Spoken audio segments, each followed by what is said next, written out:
Hello students, अपने आज के इस वीडियो में हम जानेंगे मीनिंग ऑफ लायबिलिटी। इससे पहले बेटा हम 8 टॉपिक्स डिस्कस कर चुके हैं। अब 8 टॉपिक्स में हम meaning of drawing, meaning of capital, meaning of assets, ये सारी चीज़ें हमने डिस्कस की थी इससे पहले कि हमारी जो वीडियो है क्लास 11th की। अब आज हम देखेंगे मीनिंग ऑफ लायबिलिटी। सबसे पहले मैं आपको बताती हूँ बेटा, मीनिंग ऑफ लायबिलिटी होता क्या है। लायबिलिटी वो अमाउंट है जो हमें दूसरों को पे करना है, विच इज़ आवर रिस्पॉन्सिबिलिटी। जो हमने औरों से उधार लिया है या जिसके बदले में हमने कोई काम करवाया है, जो भी अमाउंट हमें दूसरों को देना है, that is our liability. Firm के पास उधार जिस किसी का भी है, वो फर्म के लिए क्या बन जाती है बेटा, लायबिलिटी। अब कौन कौन से होते हैं लायबिलिटी होल्डर? आपके ट्रेड पेबल्स, आपके क्रेडिटर्स, आउटस्टैंडिंग एक्सपेंसेस, बैंक ओवरड्राफ्ट्स, ये सब बेटा आपके लिए लायबिलिटीज़ हैं। ट्रेड पेबल्स हम डिटेल में डिस्कस करेंगे, पर मैं आपको बता दूं, जिन लोगों से हम उधार खरीद लेते हैं वो आपके ट्रेड पेबल्स होते हैं, और ट्रेड पेबल्स ही आपके क्रेडिटर्स प्लस बीपी मिलकर क्या कहलाते हैं, आपके ट्रेड पेबल्स। आपके आउटस्टैंडिंग एक्सपेंसेस, आपके बैंक ओवरड्राफ्ट, ये सब। बैंक ओवरड्राफ्ट का मतलब क्या होता है बेटा? बैंक ओवरड्राफ्ट क्या होता है बेटा? एक पर्सन की लिमिट है कि उसके बैंक में अगर 50,000 रुपीज़ हैं तो वो विड्रॉ कर सकता है 5,000 मोर। तो जो 5,000 एक्सेस वो विड्रॉ करता है, ये उसका क्या होता है, BOD, बैंक ओवरड्राफ्ट। या उसे बेटा रिटर्न करना होता है विदिन 28 डेज़, विदिन 30 डेज़, ये लिमिट होती है बैंक की, उसके अकॉर्डिंग रिटर्न करना होता है। तो ये क्या बन जाती है, उनकी लायबिलिटी।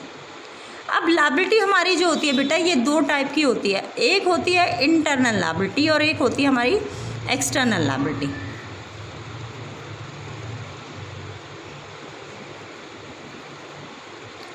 इंटरनल का मतलब क्या होता है बेटा? इंटरनल लायबिलिटी का मतलब होता है the liability which is due to owner. मैं अभी आपको इसके नोट्स भी सेंड करूँगी बेटा।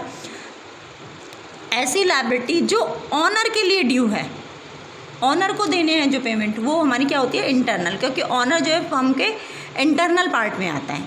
एक्सटर्नल का मतलब क्या होता है? जो बाहर वालों को पे करने हैं, जैसे कि क्या था, बैंक ओवरड्राफ्ट था आपका, आउटस्टैंडिंग एक्सपेंसेस थे। आउटस्टैंडिंग का मीनिंग क्या होता है? काम करवा लिया, पेमेंट नहीं की है, तो वो क्या हो जाते हैं बेटा, आउटस्टैंडिंग। तो इंटरनल और एक्सटर्नल 2 पार्ट होते हैं। इसके अलावा भी हमारी जो लायबिलिटी होती है बेटा, उसके फर्दर 2 पार्ट हम और भी दिखा सकते हैं। एक होता है आपका नॉन करंट लायबिलिटी,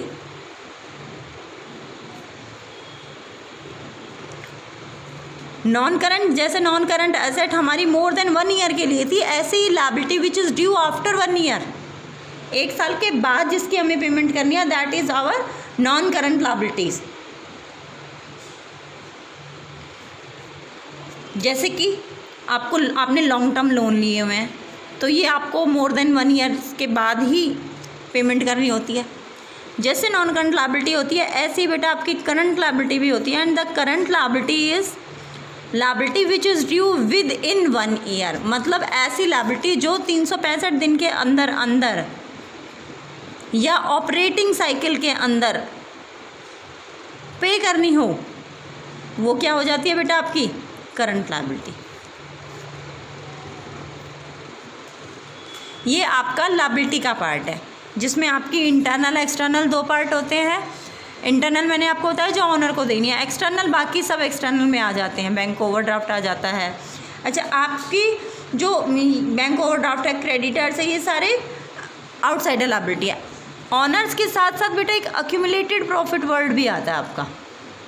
अक्यूमुलेटेड का मतलब क्या होता है? अक्यूमुलेटेड का मतलब होता है आपने जो प्रॉफिट स्टोर करके रख रखा है, इकट्ठा करके रख रखा है अलग अलग फॉर्म्स में। इन फॉर्म्स को हम क्या बोलते हैं? Journal reserve. GR मतलब जनरल रिजर्व। इन सब फॉर्म्स में आपने इकट्ठा करा होता है। ये अभी आपको डिटेल में फर्दर आगे भी मिलेगा, ठीक है। तो ऑनर्स को और अक्यूमुलेटेड रिजर्व्स को जो हम डिस्ट्रीब्यूट करते हैं, वो हमारे इंटरनल पार्ट में आता है। एक्सटर्नल जो हमें बाहर वालों को देना है, नॉन करंट लायबिलिटी जो कि लॉन्ग टर्म बेसिस पे होती है, हमारी मोर देन 1 ईयर के लिए है, और करंट लायबिलिटी हमारी शॉर्ट रन बेसिस के लिए होती है। इन सब की डेफिनेशंस बेटा आपके सामने ये लिखी हुई हैं। मैं आपको इसके दिखा देती हूँ। Liability it refers to amount which the firm owes to the outsider is known as liability. जो फर्म ओज करती है, ओज करना मतलब होता है बेटा उधार ले लेना, ऋण ले लेना, इसे हम क्या कहते हैं, लायबिलिटी। लायबिलिटी का यहाँ पर एक फॉर्मूला भी मैंने बताया आपको, असेट माइनस कैपिटल, ये बेटा आपकी लायबिलिटी का फॉर्मूला है। इसके बाद हमने इंटरनल लायबिलिटी पढ़ा था, all amount which a business has to pay to the proprietor और द ऑनर, या तो मालिक को या प्रोप्राइटर। प्रोप्राइटर कौन होता है बेटा, who develops the firm from the very idea to the actual action.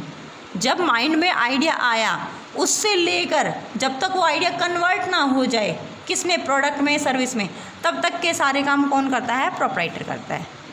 ठीक है, इसे हम क्या कहते हैं, इंटरनल लायबिलिटी कहते हैं।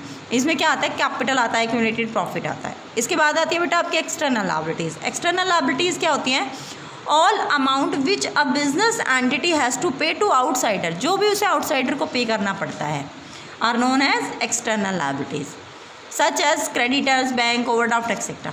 तो जो बाहर वालों को पे करना है वो हमारी एक्सटर्नल लायबिलिटी में आता है। इसके बाद मैंने आपको बताया लायबिलिटीज़ को और भी दो पार्ट में डिवाइड किया जा सकता है, एक है नॉन करंट लायबिलिटी और एक है आपकी current liability. Non current liability क्या होती है बेटा, these refers to those liabilities which fall due for payment in a longer period, normally after 1 year. मतलब लॉन्गर पीरियड क्या होगा, 1 साल, कम से 1 साल के बाद आए बेटा जो, उसे हम क्या बोलेंगे, हम अपनी नॉन करंट लायबिलिटी बोलते हैं। इसके बाद हमारी करंट लायबिलिटी आती है, it refers to those liabilities which are to be paid within 1 year, जो 1 साल के अंदर अंदर पे करनी है। For example bank overdraft, bills payable etcetera. Bank overdraft मैंने आपको बताया, बिल पेबल और क्रेडिटर दोनों मिलकर क्या बन जाते हैं बेटा, हमारे ट्रेड पेबल्स। तो ये हमारा टॉपिक किस चीज़ का था बेटा, लायबिलिटीज़ का। अभी जस्ट हम बेटा 9th टॉपिक पर पहुँचे हैं। हमारे अराउंड 25 और 30 टॉपिक्स हैं यहाँ पर, 25 to 30। तो आज हम 9th टॉपिक करने के बाद आगे फर्दर और बाकी वीडियोस में जल्दी से जल्दी चाहूँगी मैं ये कवर हो जाए ताकि आपको आगे के नोट्स मिल सकें। ओके बेटा।